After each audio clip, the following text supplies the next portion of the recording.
का जन्म हुआ और आप इस प्रकार से ब्रह्मलोक से इधर चले आए।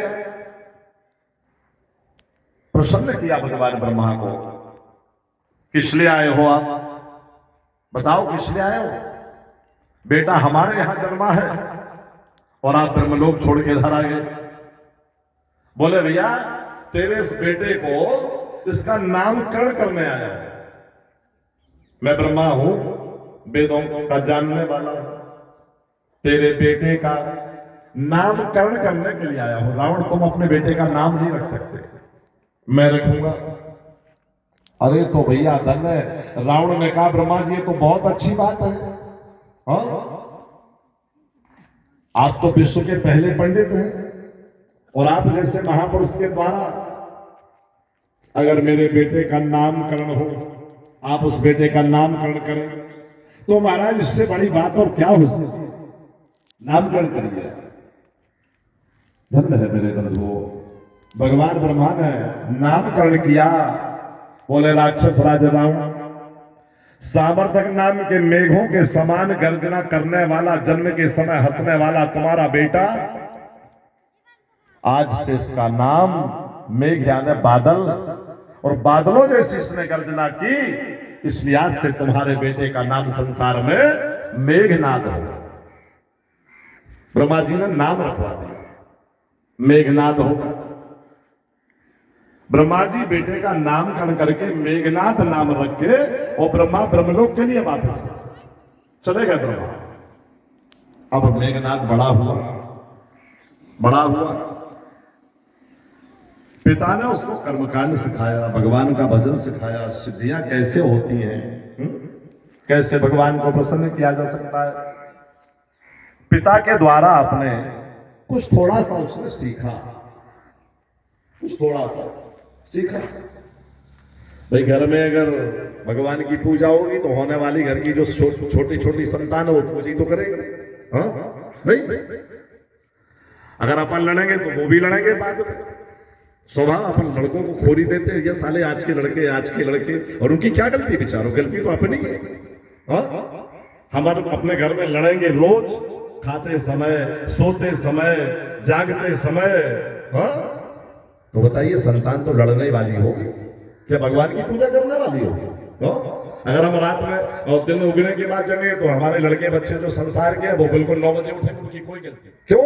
अपन उनको संस्कार नहीं सिखा रहे, संस्कार नहीं सिखा रहे। जिसमें आज की दुनिया में तो बिगड़ने के इतने साधन हो गए हैं कि आने वाला समय जो है आज के जनरेशन का, आज के परिवेश का, आज की संतान का, उसका तो भगवान ही मालिक है। अब मोबाइल जैसा बिगाड़ने वाला कोई साधन तो दूसरा है ही। इतने फंक्शन है उसमें बिगड़ने के लिए। गौर करिए, आज के लड़के, आज की लड़कियां 12-1 बजे तक नहीं सोते, मोबाइल देखते रहते और पागलों की तरह देख करके हंसते रहते। गौर करिए। अब बताइए जो 12 बजे सोएगा, 1 बजे सोएगा, वो तो 11 बजे उठेगा ही।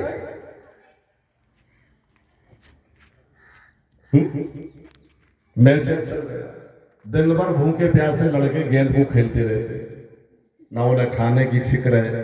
जब उन्हें अपने खुद शरीर से कोई प्रयोजन नहीं, कोई मोह नहीं, तो बताइए वो क्या माँ बाप के भक्त होंगे? क्या वो भगवान के भक्त होंगे? नहीं हो सकते।